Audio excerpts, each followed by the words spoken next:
Las 10:10 en nuestra programación de cada mañana, aquí en FM del Lago con 20 grados 5 décimas, y los jueves, después de las 10, hablamos de nuestro pueblo. Con Ana María de Mena para abordar distintos temas que tienen que ver no solamente con la historia, sino con personajes, con hechos, con recuerdos. Y en el día de hoy, Ana María nos trae la posibilidad de recordarnos de que la Capilla San José cumple años también, o cumplió años. ¿Cómo te va? Buen día, bienvenida. Buen día a los oyentes, Buen muchísimas día. gracias.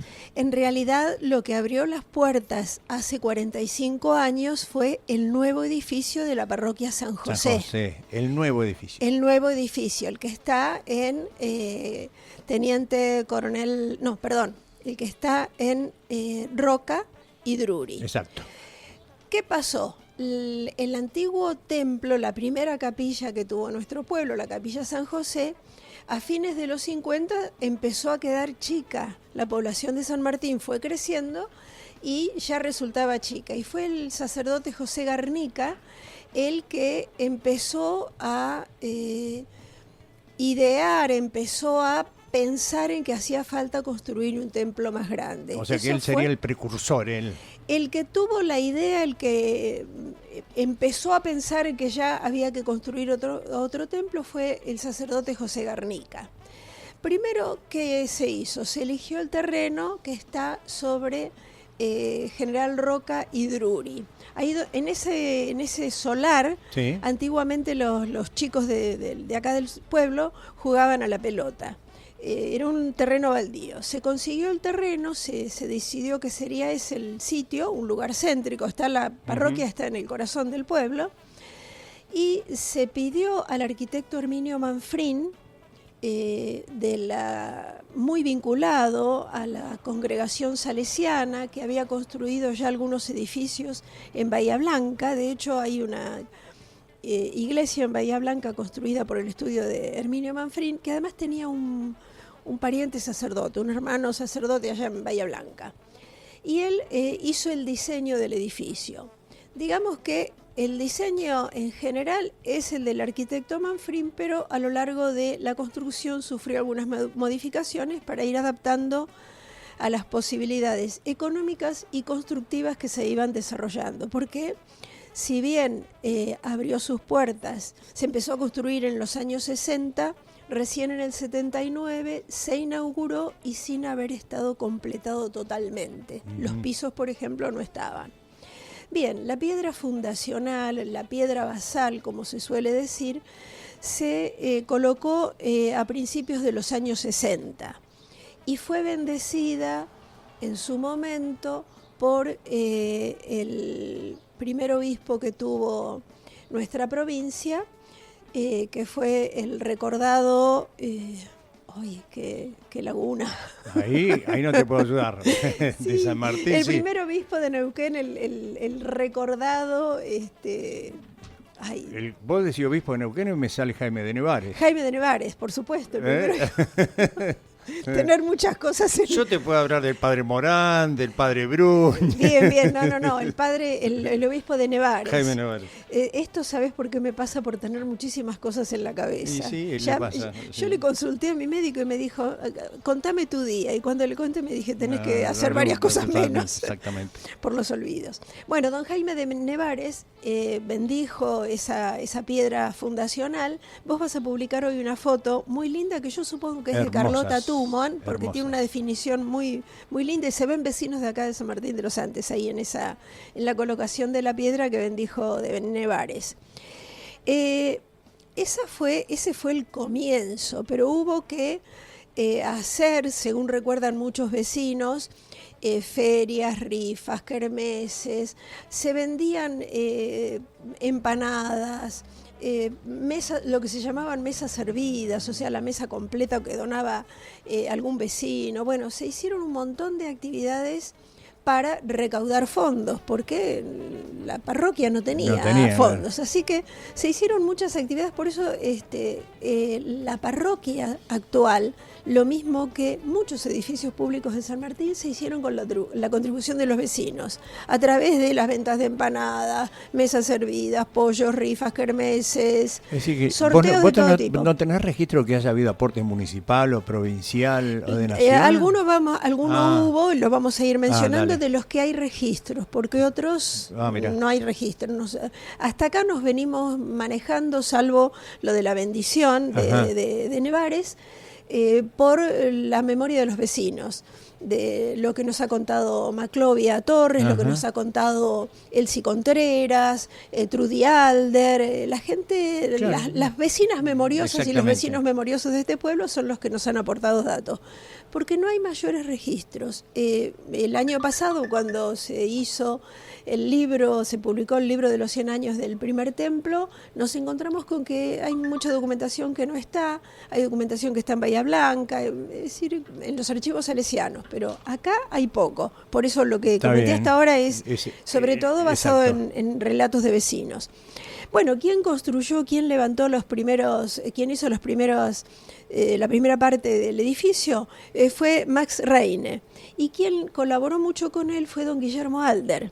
Mira. Recuerdo de nuevo que hay una filmación donde Bubi Weber menciona que Guillermo Alder, que había venido, según esa filmación que está disponible, don Guillermo Alder vino al pueblo para hacer las construcciones del regimiento, para colaborar con la construcción de las edificaciones del regimiento, pero también colaboró en la construcción del Hotel Turismo y de la aduana que está en la calle Rode. También colaboró con levantar el templo. Recordemos que don Guillermo Alder además fue el primer organista del primer templo, así que estaba muy ligado a la parroquia.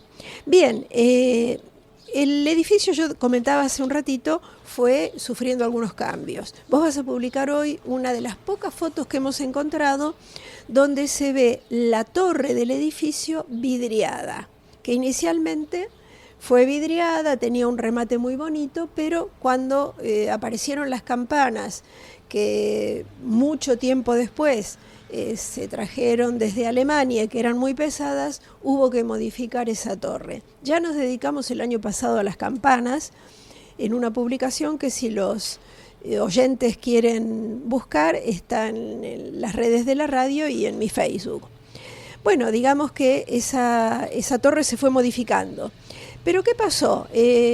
Cuando el que inició todo esto fue el padre Garnica, y después lo sucedió don Enrique Olivares, el recordado y querido padre Olivares. ¿Y qué pasó? Olivares, según cuenta Beatriz Giglio en una entrevista, era carpintero, de entre las muchas cosas que hacía Olivares, y le faltaban 2 dedos producto de un accidente. Le regalaron una machimbradora.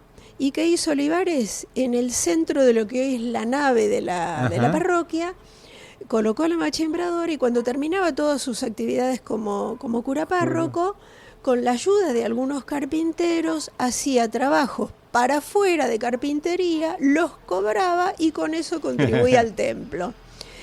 El padre Enrique Olivares estuvo al frente de la parroquia San José entre 1967 y 1978.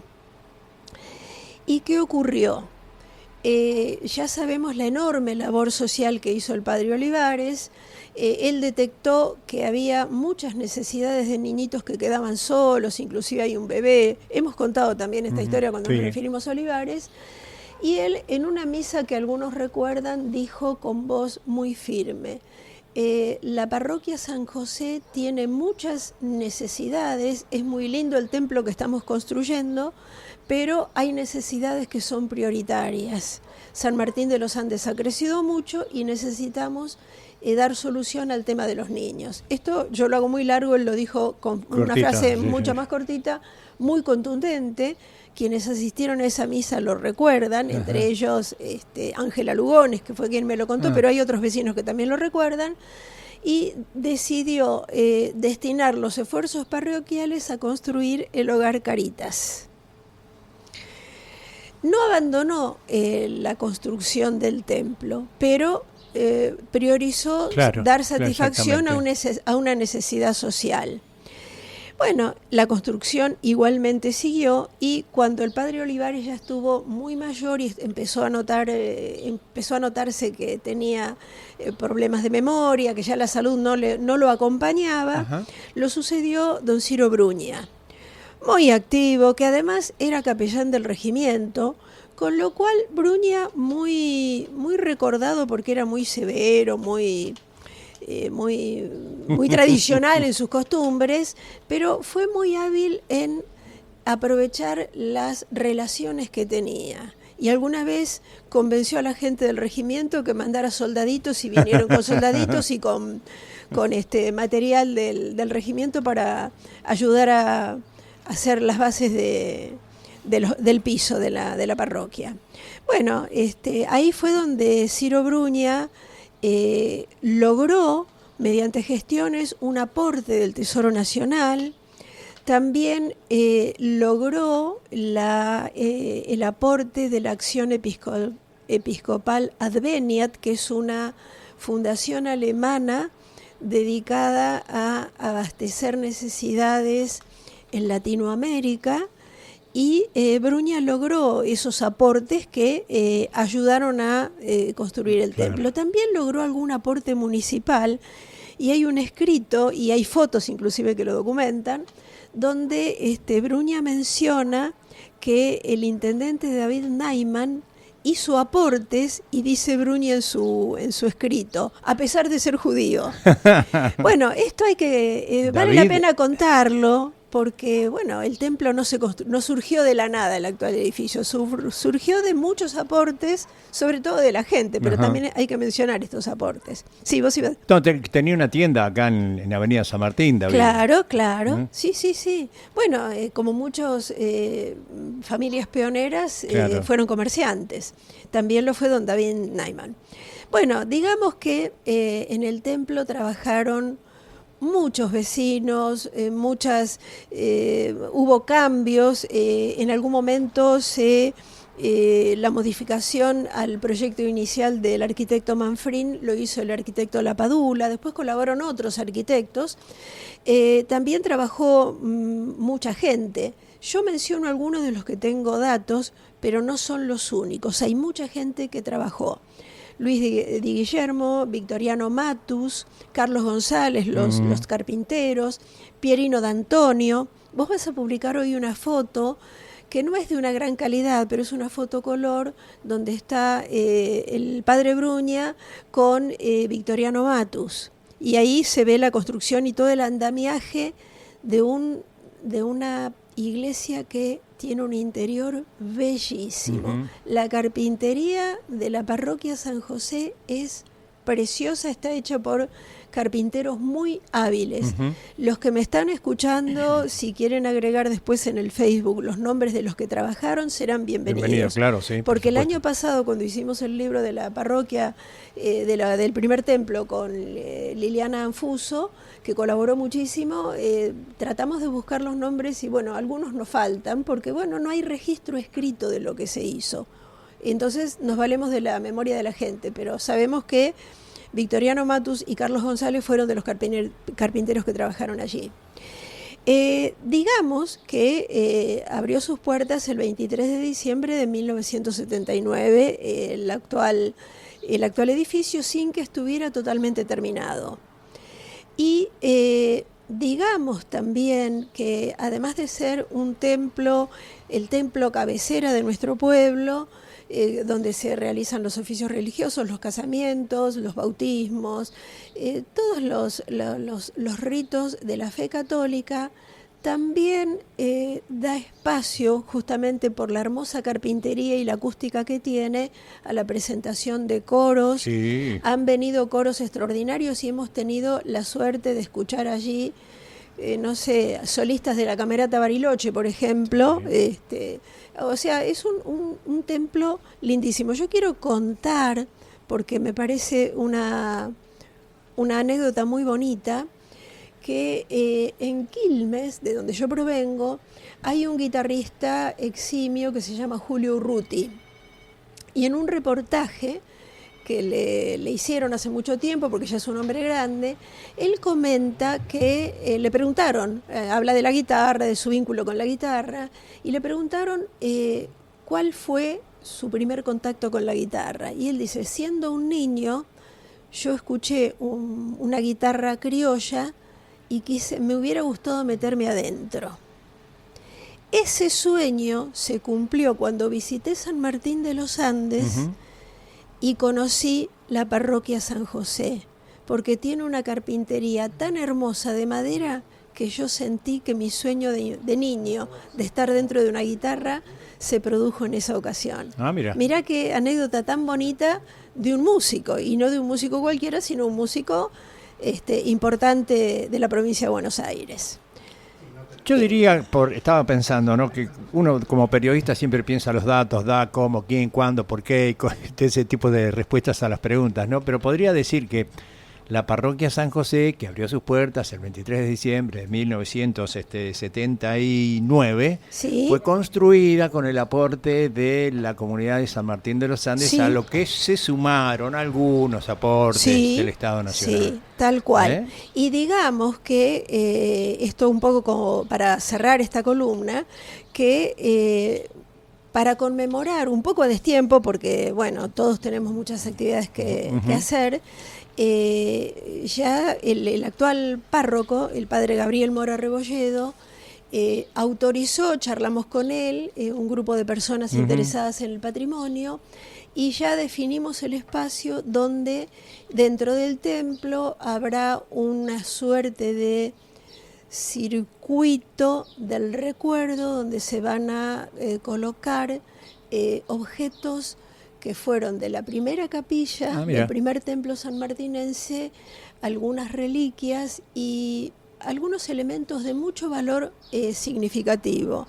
Ningún valor material, pero muchísimo valor afectivo para el pueblo. Hemos consultado a vecinas memoriosas, a personas que están vinculadas con el templo o que han ido desde muy chiquitita incluso a la antigua capilla. Lo hemos registrado, estamos trabajando en eso Alejandro Iódice, Liliana Anfuso, y en alguna oportunidad invitamos a Maclovia Torres, invitamos a Gertrudis Alder, que no estaba, pero que ha aportado mucho con su memoria, y a Brunilda Rebolledo, que tiene mucha memoria y recuerda detalles muy significativos, y nos dieron precisiones con respecto a algunos de esos objetos que teníamos dudas, porque yo no estaba acá y Liliana es muy joven para haber conocido la antigua capilla, y ya hemos definido qué objetos van a estar instalados en esta especie de circuito del recuerdo, de este espacio que, bueno, felizmente el padre Gabriel Mora nos ha autorizado, así que estamos un poco trabajando en conjunto para que el pueblo de San Martín de los Andes, no solamente la gente que está vinculada con la fe católica, sino la comunidad pueda acceder a estos objetos que ya son parte de la historia de San Martín de los Andes. Habrá quien se casó, quien bautizó por la iglesia, su primera comunión, sí. Así que recuerdos la gente debe tener. No hay mucho espacio porque el templo tiene muchas obras de arte, tiene muchas imágenes, hay mucha imaginería católica en toda la parroquia, a pesar de que es un templo muy amplio, pero ya tenemos un espacio definido muy lindo donde va a ser el sector de los recuerdos. Ya después vamos a ir comentando. Esto es un adelanto, pero estamos trabajando en ello y estamos muy contentos y estamos próximos a diseñar las vitrinas donde se van a colocar esos objetos. Gracias por la historia. Nos reencontramos en marzo. Bueno, que así sea, que disfruten las vacaciones. Seguramente vas a volver renovado y con muchos temas para conversar. Sí, así es. ¿Sí? Bueno, un abrazo a los oyentes y nos reencontramos en marzo. Chau, chau.